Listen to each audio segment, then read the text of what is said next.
अस्सलाम वालेकुम, hello viewers, welcome to my channel. तो ये हमने मजेंटा पिंक कलर का पश्मीना का फैब्रिक लिया है। अंदर से ये थोड़ा सा अलग है, अच्छी क्वालिटी का फैब्रिक है। और ये जिगजैग वाला फैब्रिक मैंने फ्लिपकार्ट से लिया है। बटन लिए हैं हमने इसमें टसल्स वाले बटन, ये आजकल बहुत ट्रेंड में है।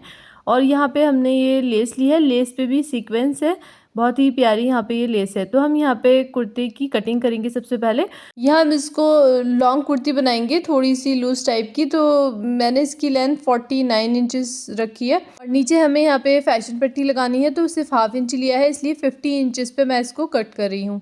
बैक में हमें 1 इंच एक्स्ट्रा लेना है, क्योंकि हम इसमें कॉलर लगाएंगे। पहले हम बैक वाले को रखेंगे और हैवी साइज़ के अकॉर्डिंग कपड़े की चौड़ाई ले लेंगे और एक्स्ट्रा फैब्रिक को यहाँ कट कर देंगे। साइड वाले फैब्रिक से स्लीव्स की कटिंग करेंगे। अब हम इसके ऊपर फ्रंट को भी इसी तरह सेट करके रख लेंगे। यहाँ आप देख सकते हैं, ये मैंने फ्रंट को 1 इंच इससे कम रखा है और यहाँ से पूरा हम इसको इस तरह सेट कर लेंगे। फ्रंट वाले की ओपन साइड हमने इस तरफ नहीं की है, क्योंकि इसकी जो किनारी है वो बहुत मोटी हो जाएगी, ये वुलन में है। बाकी आप किसी सिंपल कपड़े पे बना रहे हो तो फ्रंट की ओपन साइड जो है वो अपनी तरफ रख सकते हैं। अब हम अपने साइज़ के अकॉर्डिंग मार्किंग कर लेंगे। शोल्डर 7 इंच है, तो 1 इंच प्लस करके 8 इंच पे मैंने शोल्डर के लिए मार्क किया है। 1 इंच हम शोल्डर डाउन करेंगे, क्योंकि हमने बैक में भी 1 इंच एक्स्ट्रा लिया था। और जो इसकी आर्म लेंथ रहेगी वो फ्रंट की आप देख सकते हैं, शोल्डर से यहाँ मैंने 8 इंच रखी है। 1 इंच हमारा शोल्डर डाउन हो जाएगा, तो ये 7 इंच हो जाएगी हमारी। और पीछे का हमारा 1 इंच बड़ा रहेगा, तो ये हमारी बराबर से आ जाएगी। अब हम बस्ट के लिए मार्क करेंगे, तो आप अपने साइज़ के अकॉर्डिंग मार्किंग कर सकते हैं। हमारी बस्ट साइज़ जो है 41 इंचेस है, इसमें हम 2 इंच की लूजिंग ऐड कर लेंगे, तो 43 इंच हमारा इस तरह राउंड में हो जाएगा। इसका हम यहाँ पे चौथा भाग मार्क कर लेंगे। 43 का हमारा 4th पार्ट हुआ 11.25 इंच, तो यहाँ पे हम 11.25 इंच पे मार्क कर लेंगे। 15 इंच पे हम यहाँ पे कमर के लिए मार्क कर लेंगे। आप अगर हाइट कम है तो 14 इंच पे कर सकते हैं। कमर जो है हमारी वो 36 इंच है, तो 36 में हम यहाँ पे 4 इंच के करीब बढ़ा लेंगे। 40 इंचेस हो जाएगा, उसको भी हम 4 से डिवाइड करके 10 इंच पे कमर के लिए मार्क कर लेंगे। तो हम थोड़ा सा इसे स्ट्रेट लुक में रखेंगे, इसलिए मैंने कमर में यहाँ ज़्यादा गहराई नहीं रखी है। अब हिप लेंथ जो है आप अपने अकॉर्डिंग यहाँ पर भी रख सकते हैं, तो मैं यहाँ पे 22 इंच पे हिप लेंथ लूँगी। आप चाहें तो और लॉन्ग या शॉर्ट रख सकते हैं। हमारे मेजरमेंट में हिप 43 इंचेस है राउंड में, तो हम उसमें भी 2 इंच बढ़ा के 45 इंचेस लेंगे। 45 का डिवाइड करेंगे हम 4 से, तो आया 11.25 इंच, तो मैंने यहाँ पे 11.5 इंच ही रख लिया है। बाकी आप अपने चॉइस के अकॉर्डिंग जिस तरह आप अपनी कुर्ती पहनते हैं इस तरह मार्किंग कर सकते हैं। जितना हमारा यहाँ है इससे 1 इंच बढ़ा के हम नीचे लेंगे, इससे दामन की लुक अच्छी आती है। तो मैंने यहाँ पे 12.5 इंच पे मार्क कर लिया है। अब आर्म होल की शेप ड्रॉ करेंगे, तो इस तरह मैंने आर्म होल की शेप ड्रॉ कर ली है। अब फ्रंट आर्म होल के लिए 0.75 यानी 1.25 इंच अंदर की तरफ लेंगे और इस तरह शोल्डर से मिला देंगे और यहाँ पे अंदर की तरफ से इस तरह गहराई देंगे फ्रंट आर्म होल के लिए। नेक विड्थ हमारी 3 इंच रहेगी, यहाँ से हम शोल्डर डाउन करेंगे। ऐसे ही हम यहाँ 1 इंच पे बैक के भी शोल्डर डाउन करेंगे। अब इन सभी निशानों को मिला लेंगे। तो यहाँ मैंने कमर में लूजिंग नहीं रखी है ज़्यादा, इसलिए थोड़ा स्ट्रेट लुक है।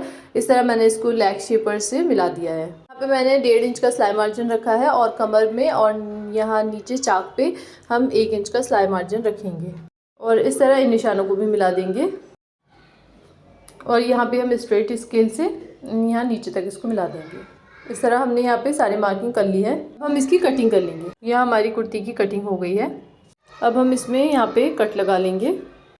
इस तरह हम कट लगा लेते हैं तो सिलने में आसानी रहती है। अब फ्रंट और बैक को अलग करेंगे, तो यहाँ बैक वाले को हम साइड रख देंगे और फ्रंट वाले में हम आर्म होल की कटिंग करेंगे। कॉलर नेक के लिए आप बस्ट का 12वां भाग भी ले सकते हैं। यहाँ पे हमारा हैवी बस्ट है, तो 3.25 इंच मैंने गले की चौड़ाई रखी है और गहराई भी मैंने यहाँ पे 3.25 इंच रखी है। अब एक बॉक्स बना लेंगे, यहाँ पे हल्के से राउंड शेप में इसको ड्रॉ कर लेंगे। यहाँ पे हमें वी कट के साथ इसमें पट्टी देनी है, तो 1.5 इंच पे मैं यहाँ पे मार्क कर लूँगी। 1 इंच की हमारी पट्टी रहेगी और यहाँ पे जो गले की खुला है वो 6.5 इंच रखा है मैंने और इस तरह इसको भी हम यहाँ पर वी में मार्क कर लेंगे। आप 6.5 से 7 इंच यहाँ पे रख सकते हैं गले की गहराई। अब हम यहाँ इसके नेक लाइन को कट कर लेंगे। इस वी शेप को भी यहाँ कट कर लेंगे और यहाँ से इसको ओपन कर लेंगे। इस तरह हमने इसको यहाँ से पूरा नीचे तक ओपन कर लिया है। फ्रंट हमारा कंप्लीट हो गया है, इसको साइड रखेंगे। की भी हम कटिंग करेंगे, तो यहाँ पे भी 3.25 इंच लेंगे चौड़ाई और इस तरह 1 इंच इसकी गहराई लेंगे और इसको राउंड शेप में हल्का सा कट कर देंगे। हमारा साइड वाला फैब्रिक है जिसमें से हम स्लीव्स की कटिंग करेंगे, तो कपड़े को इस तरह हमने ये डबल फोल्ड था इस तरह रख लिया और ये जो हमारा फ्रंट में से बचा था इसमें से भी हमने कपड़ा कट करके रख लिया है। 20 से 22 इंच स्लीव्स की लेंथ रख लेंगे जितनी भी आप पहनते हो। और यहाँ पे 3.5 इंच पे एक मार्क करेंगे। इस लाइन पर बस्ट का डिवाइड बाई 5 करके 8.5 या 6 जो भी आएगा उसको रख लेंगे। और यहाँ से स्लीव्स में थोड़ी खुली रखूँगी। तो 7 इंचज़ मैंने यहाँ पे इसकी स्लीव्स की चौड़ाई रखी है। अब दोनों निशानों को इस तरह मिला लेंगे। अब स्लीव्स की शेप ड्रॉ करेंगे। यहाँ पे हम 1 इंच का मार्जिन लेंगे और अंदर की तरफ 1.5 इंच का मार्जिन लेंगे। इस तरह इन निशानों को भी मिला देंगे और कट कर देंगे। तो ये हमारी स्लीव्स की भी कटिंग हो गई है। स्लीव्स में हम फ्रंट की गहराई कट कर लेंगे। हमारे स्लीव्स की कटिंग हो गई है कंप्लीट हो गई है। अब हम स्टिचिंग करेंगे। तो सबसे पहले फ्रंट पार्ट को लेना है और यहाँ पे मैंने 0 वाली पेस्टिंग ली है। इस पर फ्रंट पार्ट को इस तरह रखेंगे। 1 इंच हमारे यहाँ पे रहना चाहिए पट्टी के लिए। इसका वी प्लैकेट है, यहाँ पर भी हमें 1 इंच चाहिए होगा। तो इस तरह यहाँ पर भी हम पूरा 1 इंच ले लेंगे इसको इस तरह। और यहाँ इसके बिल्कुल किनारे पूरा नीचे तक ड्रॉ कर लेंगे। और जो ये कम पड़ेगी तो हम इसमें जॉइंट लगा लेंगे स्ट्रिप में। करने के बाद इसको हम यहाँ से कट करेंगे इस तरह बिल्कुल सीधा।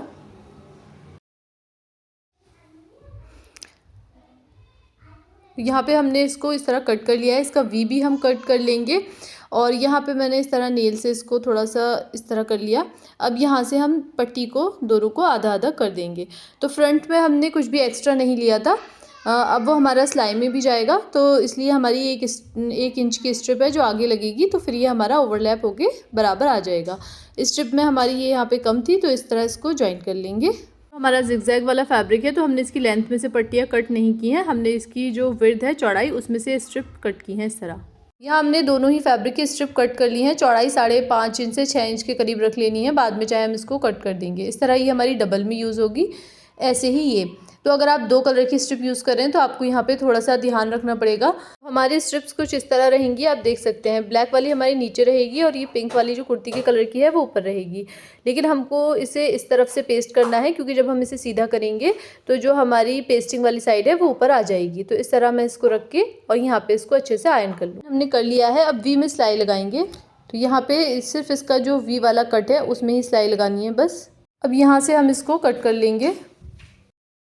अब स्ट्रिप की ये जो साइड है दूसरी वाली, यहाँ से भी हम 1/2 इंच का सिलाई मार्जिन छोड़ के कपड़े को कट कर लेंगे इस तरह। यहाँ से पूरा इसको नीचे तक मैंने कट कर लिया है। अब हम इसको सीधा कर लेंगे इस तरह। इसको इस तरह अच्छे से सेट करके इस पर हम प्रेस कर लेंगे इस तरह। यहाँ पे प्रेस कर लेंगे। तो इस तरह यहाँ पे हमारा मार्जिन है साइड में। और ये देख सकते हैं आप कोना वगैरह बहुत अच्छे से निकला है। ऐसे ही हमें सेम दूसरी पट्टी भी तैयार कर लेनी है। में भी हमें सेम वी कट करना है इसी तरह। इस तरह हमने आयरन करके दोनों ही पट्टी तैयार कर ली है। ये हमारी पेस्टिंग वाली साइड जो है वो ऊपर की तरफ रहेगी सेम। ये हमारी कुर्ती है, इस पर हम स्ट्रिप लगाएंगे। तो यहाँ से इस तरह रखना है, ऊपर एक्स्ट्रा हो जाए लेकिन ये बराबर आना चाहिए, ठीक है।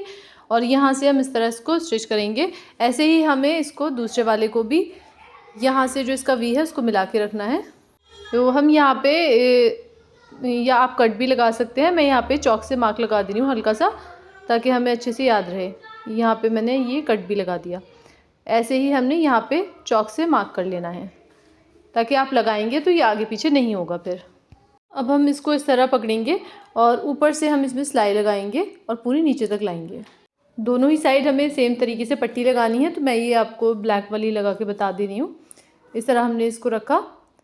देखिए उल्टी साइड पे हम इसको स्टिच करेंगे और ये टर्न होके सीधी साइड पे आ जाएगी। तो यहाँ मैं आपको बराबर मशीन पे दिखा दे रही हूँ। आप देख सकते हैं कुर्ती पे चौक के मार्क लगे हुए हैं। कुर्ती की हम रॉन्ग साइड पे इसको अटैच कर रहे हैं। कोने पे आके मशीन को यहाँ इस तरह चलाएंगे और निडल को अंदर की तरफ रोक देंगे और यहाँ से फिर हम सीधा कर लेंगे। वहाँ से हमने इसको वी में स्टिच किया था। अब यहाँ से हमें सीधी सिलाई लगा लेनी है पूरा नीचे तक। तो यहाँ पे हमने इस तरह पूरे में इसको स्टिच कर लिया है। तो यहाँ से मैंने अब इसको स्टिच किया था। अब हम इसको कुर्ती को सीधा कर लेंगे और इस स्ट्रिप को सीधी तरफ हम टर्न कर देंगे। तो ये देखिए सीधी तरफ हमारी ये स्ट्रिप इस तरह आ गई है। पेस्टिंग को ये देखिए एक्स्ट्रा जो फैब्रिक है उसको इस तरह फोल्ड करके और पूरे में यहाँ फिनिशिंग से नीचे तक सिलाई लगाएं। तो ये मैं आपको मशीन पे भी दिखा दे रही हूँ। इस तरह हम इसको अंदर की तरफ कपड़े को फोल्ड करते जाएंगे और सिलाई लगाते जाएंगे। ये इजीली फोल्ड हो जाता है। आप इसको आराम से यहाँ पे फोल्ड कर सकते हैं। यहाँ पे हमने पूरा स्टिच कर लिया, एक्स्ट्रा स्ट्रिप को कट कर देंगे। को भी हमने उल्टी तरफ स्टिच किया था स्ट्रिप को, पिंक वाली को, और सीधी तरफ टर्न कर रहे हैं। बिल्कुल ब्लैक वाली जैसे हमने लगाई थी वैसे ही सेम लगाना है। ऊपर की तरफ जो एक्स्ट्रा फैब्रिक होगा उसको कट करके बराबर कर लेंगे। देखिए आप, इस तरह मैंने इसकी लुक रखी है। ब्लैक वाली स्ट्रिप अंदर रहेगी। शोल्डर से 31 इंच पे मैं इसको स्टिच करूँगी। आप 30 इंच तक स्टिच कर सकते हैं और यहाँ से इसको टर्न कर देंगे। कैमरा ऑन नहीं था, सिलाई स्टार्ट कर दी मैंने, और यहाँ पे ये मैंने पिन से सिक्योर कर लिया था ताकि आगे पीछे ना हो। तो ये देखिए, यहाँ पर मैंने एक और पिन लगा रखी थी, पिन निकाल दी है, और जहाँ तक मार्क किया था वहाँ पे इस तरह मैंने टर्न करके और सिलाई लगा ली है। अब हम बैक पार्ट को रखेंगे और शोल्डर से ज्वाइन करेंगे। तो इस तरह हमने यहाँ पे शोल्डर ज्वाइन कर लिए हैं। इधर वाला शोल्डर भी हम यहाँ पे ज्वाइन कर लेते हैं। शोल्डर हमारे जॉइंट हो गए हैं। अब हम कॉलर के लिए इसकी मेजरमेंट लेंगे। तो इस तरह गले को यहाँ से ये जो वी है इसका पकड़ के नीचे रखेंगे और यहाँ से हम इसको नापना शुरू करेंगे। तो इस तरह हमें यहाँ पे इसकी मेजरमेंट लेनी है। इंच टेप को इस तरह घुमाना है। तो ये देखिए हमारा 8 इंच आ रहा है। इसी तरह आपने अपने कॉलर की मेजरमेंट लेनी है। आपका 8, सवा 8, साढ़े 8 जितना भी आ रहा हो वही आपके कॉलर का यहाँ पे साइज़ होगा। गले के सेंटर में कट भी लगा लेंगे। यहाँ हमने डबल फोल्ड में पेस्टिंग पेपर ले लिया है, वही जो हमने स्टिच वगैरह में यूज़ किया है। अब हम यहाँ पे एक स्ट्रेट लाइन ड्रॉ करेंगे और यहाँ पे एक 3.25 इंच के करीब निशान लगाएंगे या 3 इंच पे, और इसके बाद यहाँ से इसको हम राउंड करेंगे। राउंड करने के बाद जैसे हमारे कॉलर आया था 8 इंच, तो इसको इसी तरह राउंड में लेते जाएंगे और 8 इंच पे मार्क कर लेंगे। तो यहाँ 8 इंच पे हमारा कॉलर था, तो 8 इंच पे मार्क कर लिया। गले की कॉलर की जो चौड़ाई है वो मैंने 1 इंच रखी है यहाँ पे। तो इस तरह पूरे में मैं यहाँ पे 1 इंच मार्क करके और इसकी शेप ड्रॉ करूँगी। तो इस तरह हम यहाँ पे इसकी शेप ड्रॉ कर लेंगे। हमें ये राउंड में नहीं करना है, मैंने इसको बस ऐसे ही रखा है इस तरह। कॉलर कट करने से पहले पिन से सिक्योर कर लेंगे ताकि आगे पीछे ना हो और हमारी कटिंग बराबर हो।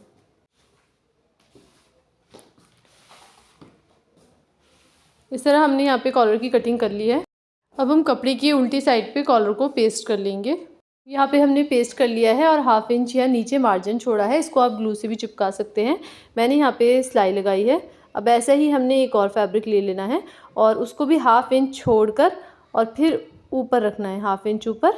अब यहाँ पे मैं पिन से भी सिक्योर कर लूँगी। अब यहाँ से सिलाई चला के यहाँ पे कंप्लीट करेंगे। मैं आपको यहाँ मशीन पर भी दिखा देती हूँ। इस तरह हमने यहाँ पे निडल को कोने पे आके अंदर की तरफ ही रोकना होता है और फिर किनारी किनारी पेस्टिंग के हम इस तरह सिलाई लगा लेंगे। और ऐसे ही यहाँ पे कोने पे आके यहाँ पे भी निडल को रोकेंगे और इस तरह सिलाई को उतार के पक्का कर लेंगे। अब यहाँ इस तरह थोड़ा मार्जिन छोड़ के और कॉलर की कटिंग कर लेंगे। प्लेन का कपड़ा है, थोड़ा मोटा हो रहा है, तो कोने पे भी मैंने कट लगा लिए। सीजर की हेल्प से मैंने इसके कोने भी निकाल लिए हैं। फिनिशिंग के साथ ये हमारा तैयार हो गया। और कॉलर के सेंटर पे भी मार्क या कट लगा देने हैं। अब हम कुर्ती पे कॉलर लगाना स्टार्ट करेंगे। तो इस तरह बिल्कुल मिलाकर पकड़ेंगे और यहाँ से पक्का करके स्टिच करना स्टार्ट करेंगे। बिगनर्स हो तो सेंटर से कॉलर लगाना स्टार्ट कर सकते हैं। और जब आप कॉलर लगाएं तो इसके जो हमने गले के नॉचेस लगाए थे और सेंटर वाला मार्क उसको भी मिला लें। अगर बराबर आप लगाएंगे तो ये कम नहीं पड़ेगा। इस तरह इसको यहाँ मिलाकर और सिलाई लगा लेंगे। कॉलर हमने अटैच कर लिया है। अगर आप डिटेल में चाहते हैं तो मैं उसके लिए अलग वीडियो बना दूंगी। अब हम इसको लॉक करेंगे। तो मैं बाहर की तरफ से सिलाई लगा रही हूँ जिससे फिनिशिंग अच्छी आ जाती है। आप चाहें तो अंदर की तरफ से भी सिलाई लगा सकते हैं। देखिए अंदर की तरफ से भी नीट है। तो हमने कॉलर को यहाँ पे अंदर से लॉक भी कर दिया है, इस तरह आप देख सकते हैं। अब हम इसको उल्टा करके रखेंगे और साइडों की सिलाइयाँ लगा लेंगे। साइड की सिलाई लगा के मैंने इसको सीधा कर लिया है। यही इसका एक्चुअल मजेंटा पिंक कलर है। इसके स्लिट्स में हमने फैशन पट्टी यानी कि पल्टा पट्टी दी है जिगजैग फैब्रिक के साथ। और यहाँ पे हमने लेस की वीडियो मैं नेक्स्ट शेयर कर दूँगी, ये आप देख सकते हैं। अब हम इसमें बटन लगाएंगे। तो ये वही टसल्स वाले बटन है। 4.5 इंच की दूरी पे मैंने यहाँ पे डॉट बना लिया है। हैंड निडल से हमने बटन टक कर लिए हैं। और ये हमारे स्लीव्स हैं, ये देखें आप इस तरह बहुत ही खूबसूरत। ये हमने इसके मैचिंग दी है यहाँ पे। वैसे तो हम यहाँ पे पलटे वाली लेस यूज़ करना चाह रहे थे लेकिन लेस ख़त्म हो गई तो हमने फिर बटन की मैचिंग कर ली। कुर्ती की फाइनल लुक स्लीव्स लगने के बाद कुछ इस तरह आई। आप देख सकते हैं कितनी खूबसूरत लग रही है। और चलने फिरने में जब इसकी पट्टी विजिबल होगी तो ये बहुत ही ज़्यादा प्यारी लगेगी। मैंने इसको थोड़ा लूज स्टाइल बनाया है। वीडियो पसंद आई तो लाइक शेयर एंड सब्सक्राइब करें।